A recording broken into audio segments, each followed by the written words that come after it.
Muy buenas, soy Emilio Perina y es un gusto para mí, un verdadero placer estar aquí haciendo nuevamente Tenemos Historia, el programa, el espacio de radio donde nos proponemos conversar con todo tipo de profesionales. Hoy no los voy a nombrar, mi querido Omar. ¿Cómo estás, Omar? No. Vamos al grano.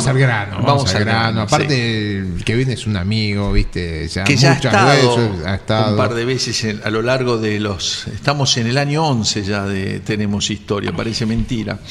Y bueno, lo que procuramos en este programa es con investigadores de todo tipo, no solamente con historiadores, porque sería un error dejar en manos de los historiadores la historia, ¿no? Algo tan importante como la historia. Es igual que dejar la medicina solamente en manos de los médicos, ¿no? Es decir, que en realidad se trata precisamente de eso, ¿no? Que uno puede recibir aportes desde distintas variantes, pero sobre todo la historia nos pertenece a todos y hay que tomarla, como nos gusta decir, sin beneficio de inventario, ¿no? Con los buenos, con los malos, con todos haciendo la historia.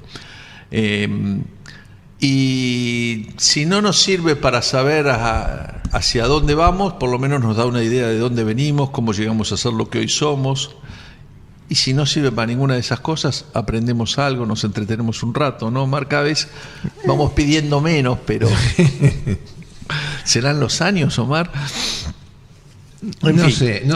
Este libro es muy especial. Bueno, antes de presentar a nuestro invitado de hoy, voy a hacer todo lo parroquial. Les recuerdo que nos pueden escribir a programa tenemoshistoria@gmail.com, todo seguido, programa tenemoshistoria@gmail.com, que el programa está siendo grabado en video y dentro de una semana, un poco más, va a estar en las redes. Daniel Villarruel lo está grabando y va a estar tanto en vimeo.com con B corta como en YouTube.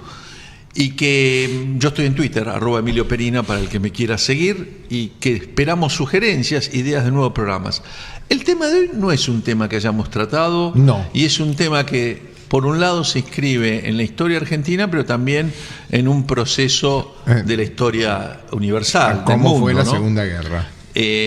Tenemos hoy la visita de Daniel Shabelson, investigador superior del CONICET, que ha escrito infinidad de libros, que dirige el Centro de Arqueología Urbana y presenta El silencio es oro, sobre el tráfico de arte durante el nazismo en la Argentina. ¿Cómo estás, Daniel? Un gusto tenerte acá con nosotros. Hola, buenos días, ¿cómo están? Yo decía es universal porque en el libro aparece una cita de... espérate que la encuentre, se me fue la página, de Sun Tzu, del arte de la guerra, donde dice que matar enemigos sirve para estimular la cólera de nuestros hombres, arrebatar los bienes al adversario solo tiene por objeto distribuir el botín. El botín ha sido siempre el objeto principal de las guerras, ¿no? Bueno, si no, ¿para qué robamos, digamos? A mí me gusta decir que la guerra es un intercambio comercial violento. Claro. Bueno, digamos, vas a tener muchos seguidores, seguramente. Bueno, esto es el intercambio en este momento, fue un intercambio comercial. Sí, de una sola parte. Unos recibieron balas, el otro se llevaron las obras de arte. Bien, vamos a presentar los auspicios del programa y hoy vamos a estar conversando con Daniel Shabelson sobre El silencio es oro, tráfico de arte durante el nazismo en la Argentina.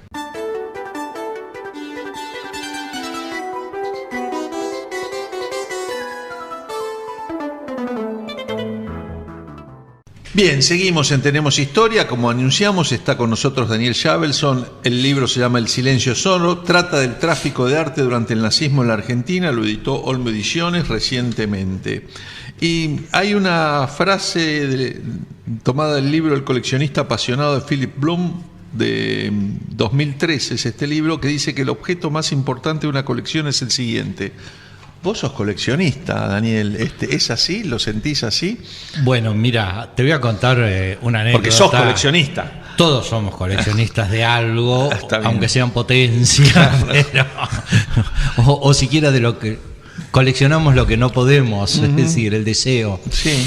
Pero siempre es así. Yo coleccioné algo que no tiene nada que ver con el arte del cual estamos hablando hoy, ¿no? Que es, bueno, yo colecciono libros. Por eso, compro libros que después sé que no tengo tiempo que para leer. no los vas a leer. Pero bueno, yo siempre compré arte popular, artesanía, de cuanto más tradición indígena posible, mejor, por todos los, digamos, por América Latina. También llenando cajones que nunca podía ni siquiera abrirlo, porque así como venía se quedaba el cajón guardado.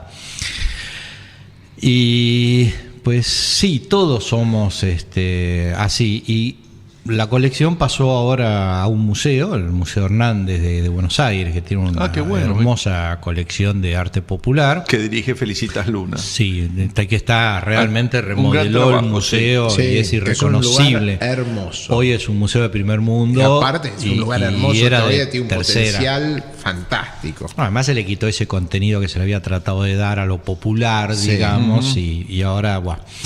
Pero lo interesante fue que este mes, a principio de mes, estuve de viaje y no me podía contener de comprar cosas. Y pasaba por los mismos lugares donde estaban los artesanos de siempre, que yo les había ido comprando a lo largo de los años. Y ya no tenía sentido comprarles nada, pero ahora, la desesperación era fuertísima y una pieza me traje.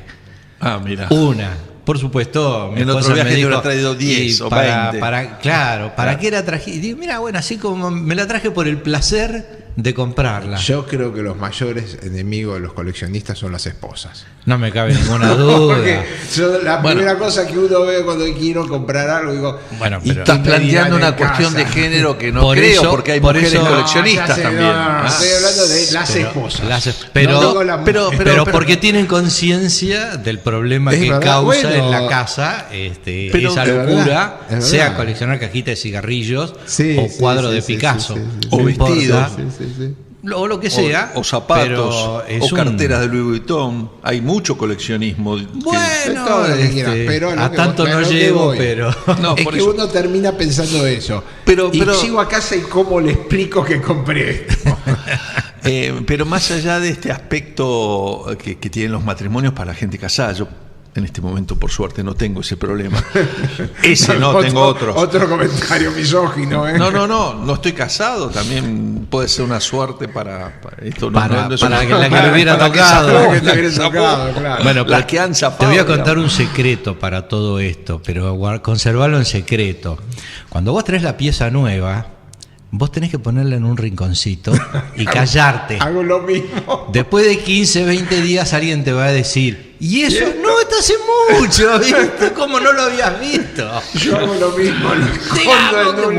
Entonces, en un lugar y va apareciendo de a poco. Bueno, después pero igual enseguida la pescan, otra más. Después de este desvío y estas confecciones de coleccionistas, yo quiero hacerte una pregunta más al margen del libro que tiene que ver, bueno, para mí todo este tema es bastante reciente. Yo no me interesaba por estas cuestiones, pero como director del Archivo General de la Nación integro la Comisión Nacional de Lucha contra el Tráfico Ilícito de Bienes Culturales, con lo cual ahora estoy aprendiendo muchísimo, es un tema apasionante de esta cuestión. Y lo que a todas luces aparece que en los coleccionistas, y sobre todo los coleccionistas clandestinos, en el robo de arte, lo que hay es un tremendo fetichismo por el objeto, porque después, en la mayoría de los casos, eso que se robaron o eso que compraron ilegalmente o eso que traficaron ilegalmente, se lo puede mostrar a 2 personas, a 3, porque cuando se lo muestran a 10, es muy difícil. Van presos, hay digamos, un ¿no? mercado. ¿Hay fetichismo por el objeto? ¿Vos sentís eso? Hay fetichismo por el objeto, pero en este momento en el mercado ilegal lo que hubo es un cambio muy grande en los últimos 10 años en el mundo, especialmente fuera de la Argentina, ¿no? Que es la inversión de grandes cantidades de dinero en obra de arte desde el narcotráfico.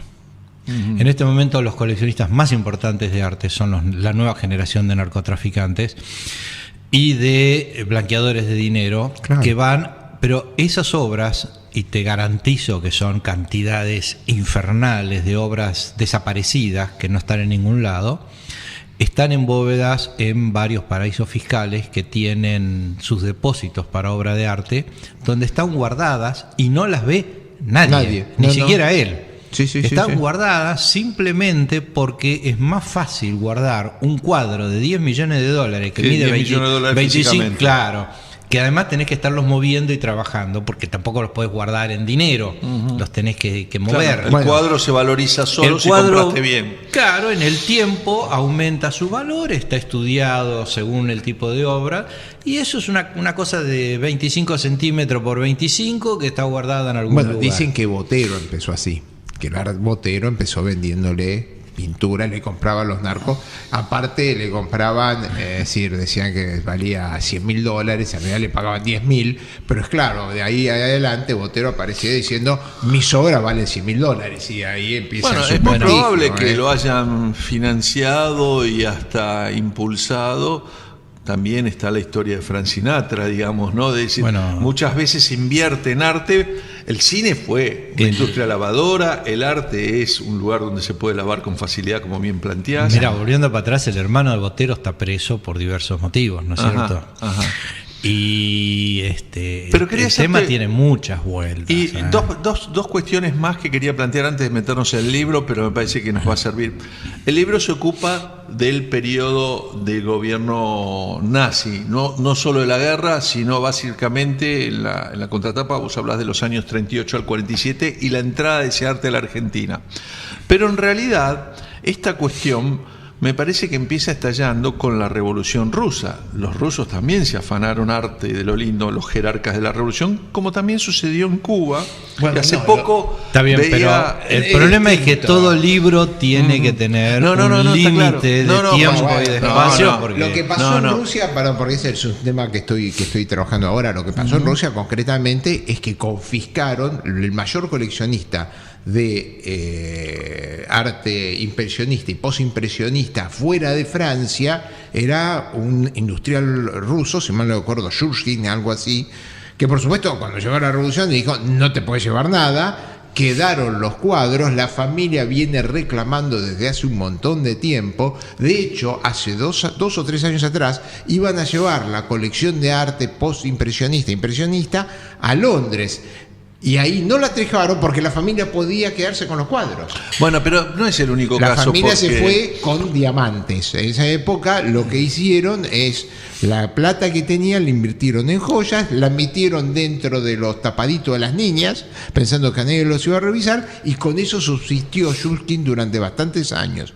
Y hay dos colecciones muy importantes. Te iba a decir pero eso ellos se apoderaron. Yo creo que este caso, por supuesto, es como lo contás, pero no es el único. Lo que ha sucedido cuando los gobiernos totalitarios se apoderan del poder, los jerarcas del sistema manotean obras de arte. Y sobre lo de Cuba, recomiendo mucho una novela de Padura, un policial, que se llama Paisaje de Otoño, que ahora está en Netflix.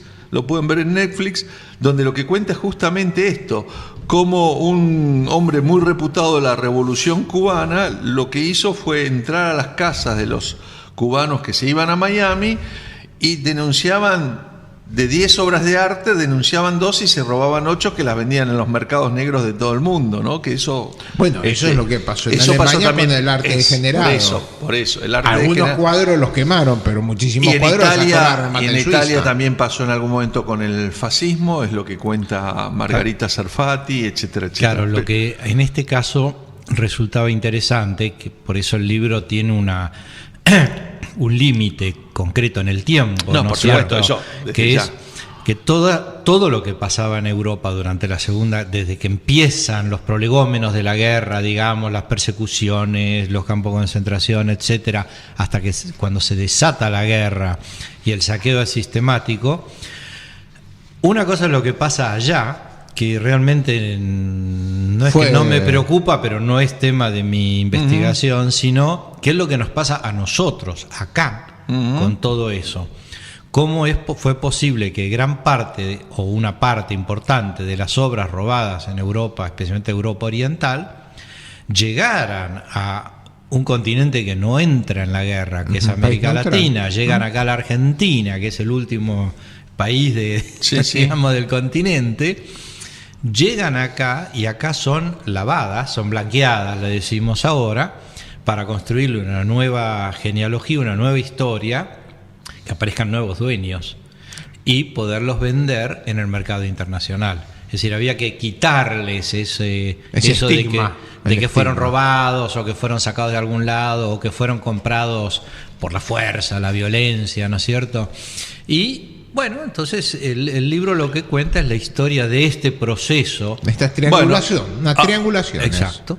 Tenemos que hacer la primera pausa del programa de hoy y antes de irnos, bueno, creo que terminamos como empezamos el bloque, porque en el fondo lo que ocurre es que solo tiene por objeto distribuir el botín, decía Sun Tzu, y en realidad el que parte y reparte, cuando se reparte un botín se queda con la mejor parte, y eso pasó en la Revolución Rusa, en la China, con el nazismo y con todos los totalitarismos que se van apoderando de una sociedad. Hacemos una pausa y ahora sí, nos metemos en El silencio es oro, el tráfico de arte durante el nazismo en la Argentina, que editó Olmo Ediciones y que el autor Daniel Shabelson es nuestro invitado de hoy.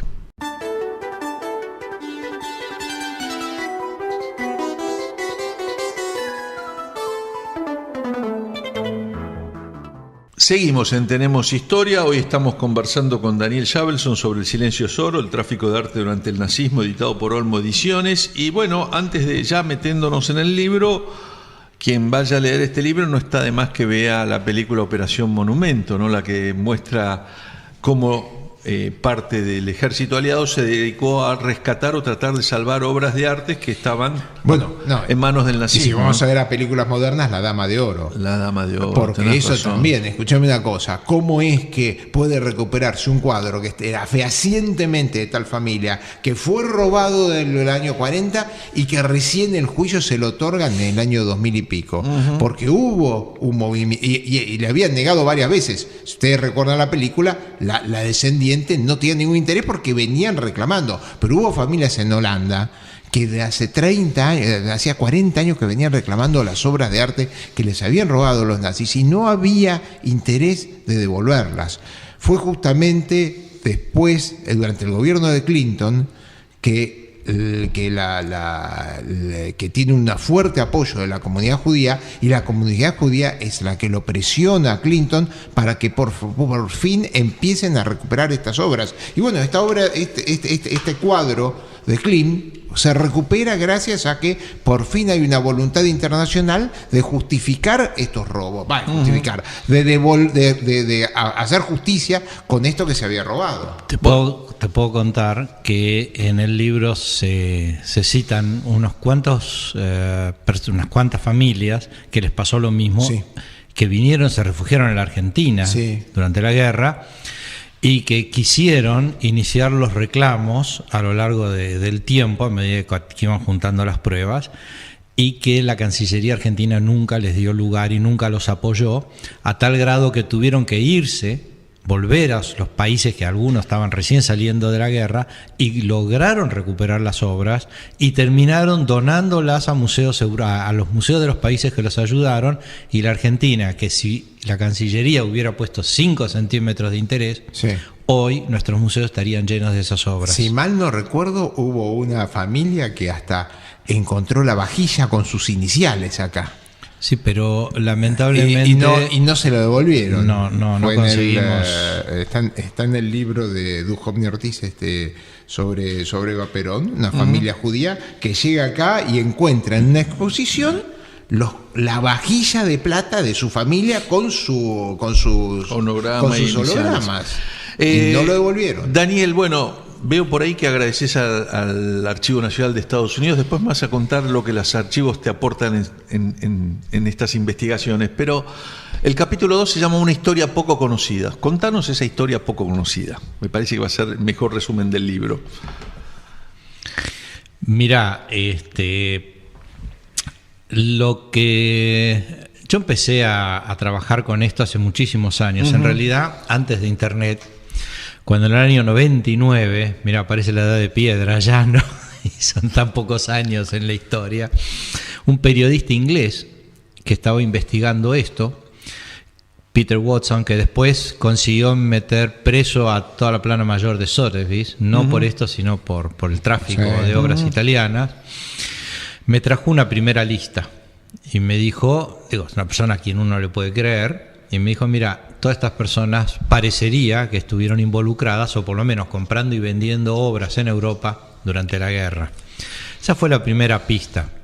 En realidad, a fin de la guerra, ¿no? Claro, pero No, incluso durante la guerra también. ya en 42 había. durante la guerra. Ya durante la guerra, Incluso sí. hubo argentinos que viajaron a Europa durante la guerra, lo cual quiere decir que estaban muy involucrados. Pero al margen de eso, ahí se abrió como una puertita de que había algo, había una trama oculta por ahí, pero recién cuando aparece Internet y después cuando, como decía Omar, la biblioteca Clinton hace público todos los documentos, desclasifica todos los documentos del ejército aliado, no solo del ejército aliado, también de la CIA y del FBI, durante esos años, que están accesibles hoy, uno entra a internet, ping ping, y está, es cuando empiezan a aparecer todos estos expedientes sobre América Latina. En general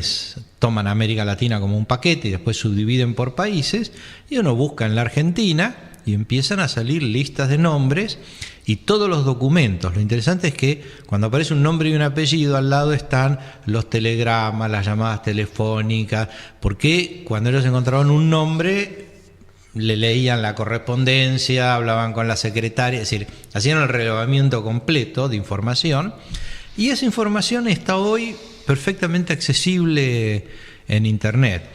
La otra parte de la historia fascinante es que cuando uno encuentra pieza maravillosa en uno de nuestros museos, extraordinario porque están en nuestros museos, ¿no es cierto? Es decir, es nuestro patrimonio, y se da cuenta que, por ejemplo, fueron entradas ilegalmente a Estados Unidos un año antes de que el museo la comprara acá. Después nadie sabe cómo salió de Estados Unidos, nadie sabe cómo entró a la Argentina. Llega a una exposición de arte oficial financiada por el Estado Nacional y la compra la Secretaría de Cultura de la Nación para un museo. Es decir, que hay toda una historia oculta ahí atrás, extraordinaria para investigar, digamos, y que fue una fuente de información increíble. Es decir, en realidad el libro salió solo, era lo que los documentos iban diciendo. Es decir, lo que pasa es que había que interpretar los 8 millones de documentos que había subido el archivo a Estados Unidos, ¿no? En este capítulo empezás diciendo que el tráfico de arte empieza poco después, estamos hablando del arte de la Alemania nazi primero y después de la Europa ocupada por los nazis, ¿verdad? Poco después de 1933, en que Adolfo Hitler es designado en canciller, en 1933, seguro. Y que se cierra en 1945, lo que tiene que ver, repetimos, con este trabajo y esta investigación. Pero, es decir, es claro, en esta investigación, en el 33 hay cuando empiezan las leyes raciales, hay una confiscación brutal de propiedades de familias judías. También hay mucha gente y después, que... ojo, hasta hace pocos años atrás apareció un alemán que en la casa tenía 200 obras de arte, me acuerdo del apellido del alemán. Y que no las tenía ilegalmente. Y que no las tenía ilegalmente. Y el tipo, claro, no dice las había comprado 2 pesos. Periódicamente vendía las obras. Claro, es que cuando empieza con el arte degenerado y se confiscan los cuadros, no eran tontos los cuadros de los impresionistas, los cuadros de Picasso, etcétera, los sacaron a Suiza a remate. En Suiza salieron a remate. Claro, ahora lo que hubo mucho, además del saqueo hecho por el propio Estado nazi, lo que inunda el mercado es la gente, las familias, que simplemente a cambio de un pasaporte, de un permiso de salida, de comida, por salvarte la vida, vendían a precio vil cualquier cosa. Imagínate un señor como Hitler con su colección de pintura del siglo XVII del norte de Europa, o Goering con todo el arte romano y compraba todo lo que había, que compraron sus colecciones. La enorme mayoría de sus obras fueron compradas a precio vil, fueron pagadas con un recibo, ¿no? Y alguien seguramente iba a tu casa, un general de la SS, y te decía: Hitler quiere el cuadro que usted tiene colgado en su dormitorio. ¿Y qué le va a hacer? No discutamos mucho, ¿viste? Decirle que me manden sándwich de milanesa, ¿qué sé yo? ¿Qué le podías decir? Bueno, no debe decir no. Sí. Entonces, el mundo se vio inundado de obras de valor y de no valor, que no eran robadas, es decir, que no es que el Estado se las apropiaba, sino que los soltaban por 2 pesos, pues estaban jugándose la vida. Lo cual después, cuando uno quiere, ahora 70 años después, cuando se quiere recuperar, es muy difícil demostrar que tu abuelito lo tuvo que vender a precio vil, porque si no iba a un campo de concentración y moría. Ahora, Daniel, vos... Es que también fueron al campo de concentración y también murieron. Eso es lo peor. Sí, bueno, sobre una historia así, Padura escribe sobre un Rembrandt en Herejes. El primer capítulo de Herejes está tratado sobre una historia así, en este caso en Cuba. Ahora, referido a la Argentina, que es un poco el objeto de este libro, vos decís que las entradas son claras hasta 1950 y después se empiezan como a diluir o se vuelven más clandestinas. Sí, no. Es decir, ¿dejan de haber entradas? No, deja de haber entrada y se acaba. Se acaba. Ajá. Es decir, se agota la venta, digamos. Claro, la cantidad de obras que entra ya tuvo destino. No hay más, no llegan más. El botín se repartió. Se acabó, se repartió, no era tan grande como en otros lugares, esto no es Estados Unidos, qué sé yo. Entonces, pero es interesante porque hay gente que hizo investigación de los comercios, de las galerías de arte en la Argentina, y prácticamente el arte europeo se había dejado de vender en los grandes negocios para comprar, se había empezado a comprar arte argentino, arte americano, otro tipo de mexicanos. Cosas, y de repente se disparan las ventas, es decir, aumenta la curva y entran al mercado miles de piezas y después, ¡pling!, se acaba. Bien, hacemos una nueva pausa en el programa de hoy y seguimos conversando con Daniel Shabelson sobre El silencio es oro, tráfico de arte durante el nazismo en la Argentina, que editó Olmo Ediciones.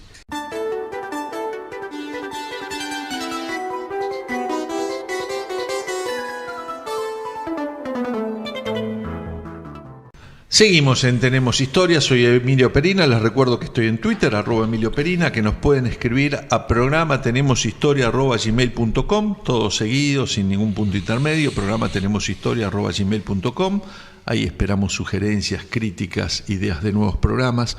Estamos ya transitando la temporada número 11 de Tenemos Historia.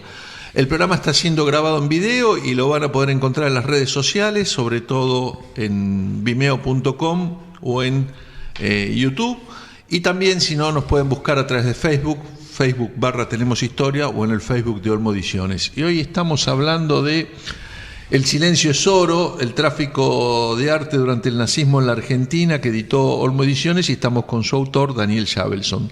Y Omar tenía marcadas algunas cosas que mejor... algunas marcadas, algunas cosas que son... Bueno, primero, este es un libro con nombres y apellidos. Bueno, esa es la idea. Esa es la idea. Hablar en abstracto. Pero empecemos a nombrar gente, eso es el rating. Bueno, entonces hay una que se repite, que es la señora Königsberg, que fue ella y el marido, ¿no? Que fueron fundamentalmente ella el vehículo más importante de entrada de mercadería a la Argentina. Bueno, según los documentos del ejército aliado, digamos, indudablemente era la persona, no solo en la Argentina, sino en América Latina. En Uruguay y en México, por lo menos, las historias se repiten. No podía. En el libro era sobre Argentina, pero. ¿Esta señora dónde vivía? Esta señora supuestamente era. Como siempre, hay agujeros así enormes. La señora era de una familia rusa, para muchos era judía. Chapovnikov, de soltera, que pone un negocio en París para vender objetos rusos de la época de oro del zarismo. Claro. Hurtado durante la Revolución. Está bien. O lo que se llevaba la familia. Claro, el tema es que ella vendía eso. Cuando los nazis entran en Francia, se va a Estados Unidos, abre una sucursal o un nuevo negocio en Estados Unidos con el marido, que es Nicolás von Königsberg, que es el que aporta el origen aristocrático, digamos. Por un lado viene el dinero, por otro lado viene, o los contactos, por otro lado viene el dinero. Luego tienen 2 hijos, uno incluso se hizo oficial en el ejército de Estados Unidos. Y tienen problemas muy rápidamente por el ingreso, encuentran un gran contrabando que hacen a través de la frontera con México, de Estados Unidos, tratando de entrar docenas y docenas de obras impresionistas y cuadros que no pueden venir por error o que le falta un papelito. Le faltaba el muro de Trump. ¿Ves que Trump tenía razón? Algunos de esos objetos están hoy en nuestros museos. Eso es muy interesante, porque están las listas del decomiso de las obras de arte. Y después aparecen acá. La decomisan y sin embargo después aparecen ¿Cómo acá? es ese recorrido? ¿Se sabe? No se sabe. Pero se los han devuelto, evidentemente. Sí, porque hubo, digamos, era una infracción. Claro. Y como toda infracción, si vos querés pasar algo por la aduana que no está, que no tiene los papeles o los impuestos en orden, pagas la multa y te llevas tu objeto, claro. Porque aparte hay otra historia de todo esto, hay otro tema en otro de esto, porque no todos los cuadros es que eran legítimos, hay varias falsificaciones, es decir, hay de todo, no hay de todo. No es que te traían un Rubens, un Rembrandt, no. Te traían, decían que eran Rembrandt, después atribuido a Rembrandt, después era un discípulo de Rembrandt, hay un Greco dando vueltas por ahí, que está picado por el hijo. Hay una colección. Esta señora lo que hacía es, cuando vio que en Estados Unidos se le ponían complicadas las cosas, abrió una sucursal en México y una sucursal en Buenos Aires, y se vino a vivir a Buenos Aires. Ahí el marido medio desaparece, es como una figura fantasmagórica. Yo creo que deben estar separados, digamos, o algo por el estilo, que en esa época había que medio que ocultarlo, digamos. Pero el marido no aparece. Y ella aparece de repente en Buenos Aires como la gran coleccionista. ¿Y con quién se vincula? Y empieza a organizar exposiciones en el Museo Nacional de Bellas Artes y el Museo de Arte Decorativo, con enormes catálogos, 2, 3, 4 mil piezas de primerísimo nivel en cada uno de estos museos, y donde no hay explicación de dónde vienen, o cuando hay alguna explicación de dónde vino alguna de las piezas, es mejor olvidar lo que dicen, ¿no es cierto? Aparte de cosas como Señorita X París. Sí, cosas absurdas. Un catálogo donde te dice dueño, Señorita X París. Ahora, perdón, no muy fehaciente. ¿Esas muestras aparecerían en la prensa, en La Nación? Están en todos los diarios. Con fotos de las que concurrieron. Me imagino que eran acontecimientos importantes en Buenos Aires de aquella época. Por supuesto, hay inauguraciones hechas por el presidente de la Nación, digamos, es decir, no eran cosas menores, porque eran grandes obras. Y es una secuencia de exposiciones de arte europeo muy interesantes, una después de otra, cada vez con obras nuevas. ¿Estamos hablando de qué año, Daniel, si te acuerdas? 44, 45, 46, 47, y siguió con algunas hasta los 50. ¿Y cuando mencionaste al presidente, estamos hablando de Perón o de Farrell? No, de Farrell, después Perón, Ramírez, en fin, digamos, de toda la secuencia del GO y del golpe del 43, ¿no es cierto? Todos los que vinieron después. Y esta señora hacía estos catálogos a todo lujo, que están todos editados por la misma imprenta, todos iguales, con la misma tipografía, todos igualitos, uno atrás de otro. ¿Te acordás la imprenta? No, te juro pero que está en el libro. Pero no es nadie conocido. Los catálogos están en el libro. Sí, cada catálogo está ahí. Está individualizado. Los compré en Mercado Libre, los catálogos, digamos, porque no tienen valor. ¿Y si podríamos hacer una exposición de este libro? Por supuesto.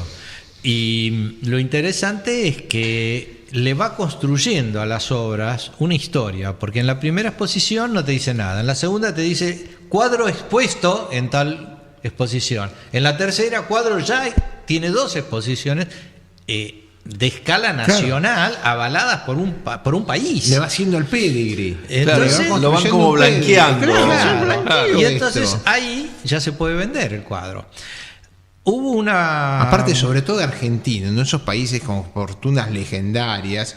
Y no, el tipo fue a Francia y lo compró mi abuelito. Y ahí se pierde. Y los papeles, no, los perdió el abuelo. Es así. Ejemplo, era un país bárbaro para todo el negocio. Museo Nacional de Arte Decorativo, desde el edificio hasta lo principal de la colección, se le compra al señor Errázuriz. El señor Errázuriz es gente poderosa, ¿no es cierto?, que no tiene nada que ver con la Segunda Guerra, porque ya se había muerto, digamos, pero sí tiene que ver con la primera.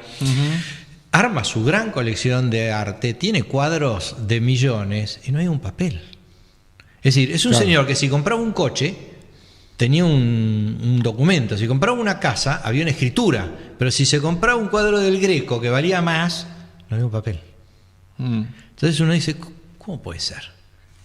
Digo, ¿desde cuándo alguien compra un cuadro de ese calibre sin papeles? Sin papeles. Y después el Estado Nacional va y lo compra. Se lo compra él. Claro, con lo cual ya queda blanqueado. Pero ese señor, en el caso de Errázuriz, en la época en que él compraba, en Estados Unidos, en Inglaterra o en Francia, la gente compraba con papeles. Sí, absolutamente. Nadie compraba nada en el mundo sin un certificado.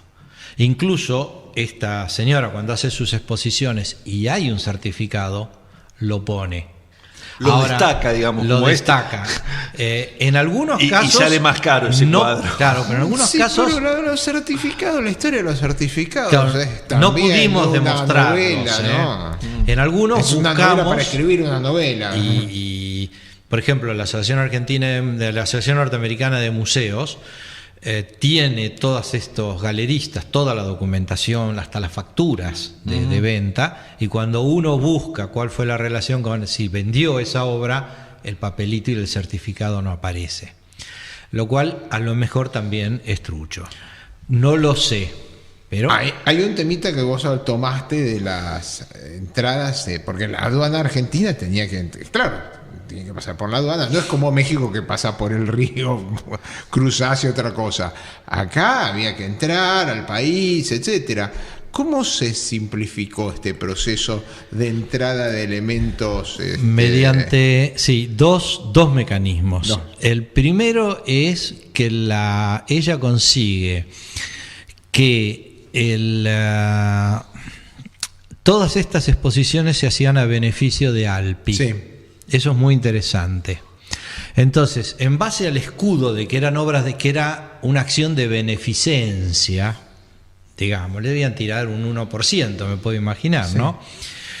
Le consiguen que el antecedente de lo que es la Secretaría de Cultura de la Nación, digamos, el de esa época, hiciera un pedido especial a la aduana para facilitarle el ingreso de todas las obras que esta señora estaba trayendo.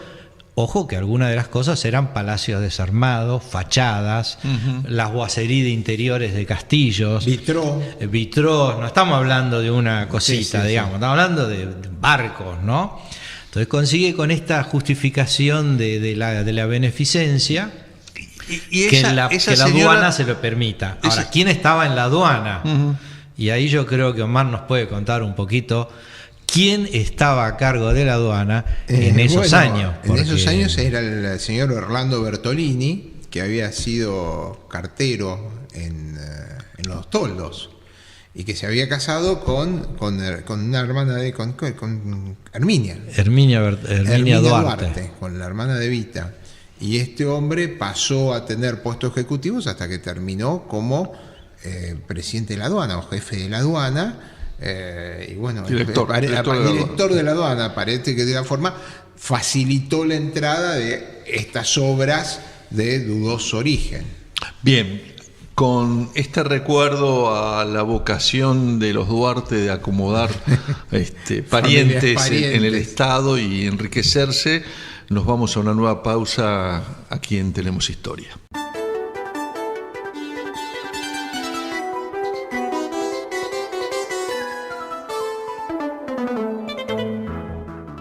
Seguimos en Tenemos Historia, último programa del bloque de hoy. Nos van a quedar tantas cosas y tanta gente sin nombrar que están nombrados en el libro de Daniel Schavelson, El silencio es oro, el tráfico de arte durante el nazismo en la Argentina, editó Olmo Ediciones.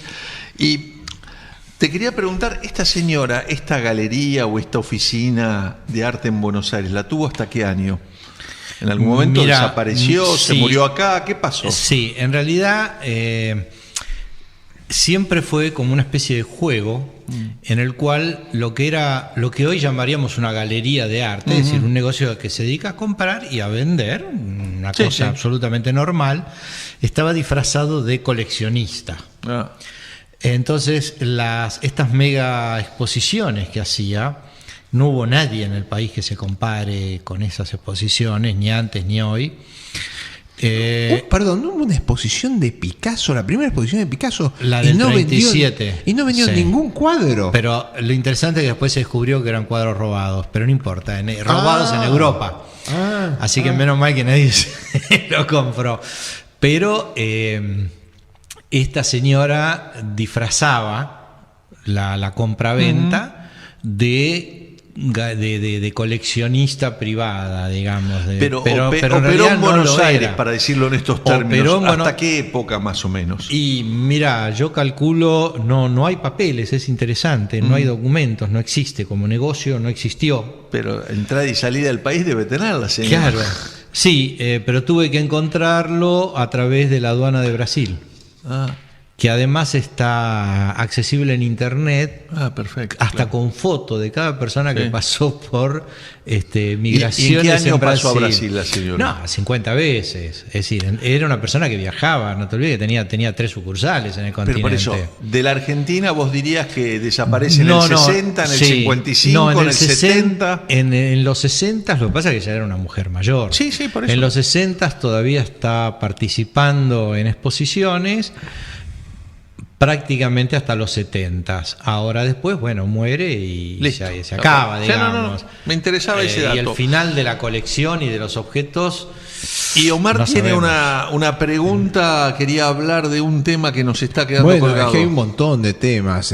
Uno, el Graf von Luxemburg, porque vos hablaste de tráfico durante la Primera Guerra y el conde Luxemburg fue expulsado de la Argentina porque le pasaba información a los alemanes y con eso se hundieron barcos argentinos durante la Primera Guerra y tuvo que irse, pero estaba casado con Carolina Martínez de Hoz y después volvió y termina también metido en este tráfico. Y lo interesante es que traen una gigantesca colección ya de Europa, porque los Luxemburg fueron Es una familia las más rica, sí. importantes familias de la aristocracia alemana, austríaca, bueno, de Baviera en realidad, Sí. ¿no? Y traen una enorme colección y la colección después desaparece. Y eso es otro tema que está abierto, que es esas grandes colecciones de arte que llegaron a la Argentina, entraron, estuvieron colgadas en casas y después un día desaparecieron, salieron milagrosamente y la Argentina fue perdiendo las colecciones de arte más importantes. Bueno, que tú. lo sin que pasa es que, si participación mal del no Estado. recuerdo, hasta la década del 60, 50 y pico, es el gobierno de Frondizi el primero que empieza a reglamentar las cuestiones del tráfico nadie te ilícito preguntaba de nada. bienes culturales, y de hecho, recién hace 20 y pico de años que tenemos avanzado y reglamentada esta cuestión, ¿no? Sí. Y No sí. hace tanto. Sí. Última pregunta de mi parte, que tiene que ver con algo de mi interés. Está el agradecimiento al Archivo de los Estados Unidos. ¿Qué te han aportado los archivos en estas investigaciones? Mirá, ellos son los que tienen la gran masa de documentación, porque los que hacían las escuchas telefónicas o leían los telegramas era el ejército aliado, traducido al ejército de Estados Unidos, y son los que tienen la documentación, con lo cual yo empecé yendo como cualquier hijo de vecino a una de las sedes, digamos, del archivo. Hola, buen día, me interesa este tema, y empezaron a dirigirme, digamos, mirá, entra por acá, por acá, por acá, y bueno, me abrieron un primer caminito, y gracias a la existencia de esos archivos, es que hay una información extraordinaria que después fueron subiendo a internet y siguen subiendo porque ahí es al infinito la documentación. Sí, claro, y además nos pasa a nosotros y ha pasado en todo el mundo que la producción de documentación por parte del Estado ha tenido un giro de 180 grados. Hasta mediados de la década del 50 del siglo XX y tal vez de los 70, podíamos avanzar más, los Estados producían documentos con dos premisas, la seguridad y el secreto.